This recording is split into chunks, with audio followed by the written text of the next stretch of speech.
কি হলো 2025? কাঁদছো কে? কি হয়েছে? এত কাদার কি আছে? কি না 2026 কি আর কমানে, আমার তো আর কেউ ভালোবাসে না 2025কে, তাই কাঁদছি। তোমার তো খুব ভালোবাসছে আর আর আপ্যায়ন করছে, আর আমাকে তো ভালোবাসছে না, আমাকে তলায় ফেলে দিচ্ছে। কি করবানে? ঠিকই তো করছে। তুমি 2025 তুমি এতদিন চালালে, এরপরে তো 26 আসবেই। হ্যাঁ, তারপরে আমাকে আবার বিদায় জানাবে 2027, তখন 2027 আসবে আমাকে বিদায় জানিয়ে, তারপর 28 আসবে। একটা জিনিস মনে রাখবা, 2025 জন্মালেই মৃত্যু আছে। হ্যাঁ, এটা সবসময় মনে রাখতে হবে, এটা প্রকৃতির নিয়ম। কাঁদলে হবে না।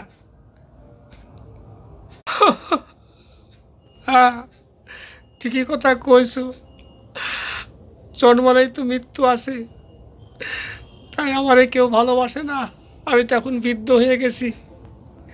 এতদিন আমি ভালোই ছিলাম, তুমি আইছো 2026, আর আমি এখন 2025, তাই আমারে ল্যাংলাতি মারতেছে।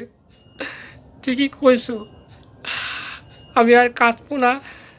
তুমি চালাও এই 2026, ভালোভাবেই চালিও, যাতে সবাই ভালো থাকে। আমাদের দেশের তো অবস্থা ভালো না, বিশেষ করে পশ্চিমবাংলায় যা করছে এই তৃণমূল, বাস করা খুব কঠিন। তাছাড়া বাইরের দেশেও খুব একটা ভালো না, পাকিস্তানও আমাদের ভারতবর্ষে পেছে লাগতেছে, চীনও লাগতেছে, আবার বাংলাদেশ তো আছেই।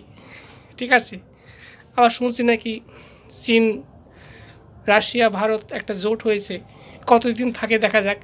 এদিকে এবার ট্রাম্প পদে রাখছে ভারতবর্ষে। যাক, 2026 সালটা ভালোভাবে চালিও। হ্যাঁ, আমি এটা আহ্বান জানাচ্ছি। আমি চলে যাচ্ছি, আমি তো বৃদ্ধ হয়েছি।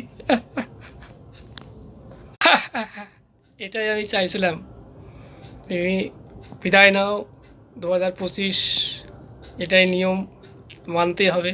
হ্যাঁ, আমি আশা করি ভালো রাখার চেষ্টা করব সারা বিশ্বকে। হ্যাঁ, এটা ভেবো না। ঠিক আছে, বাই বাই 2025।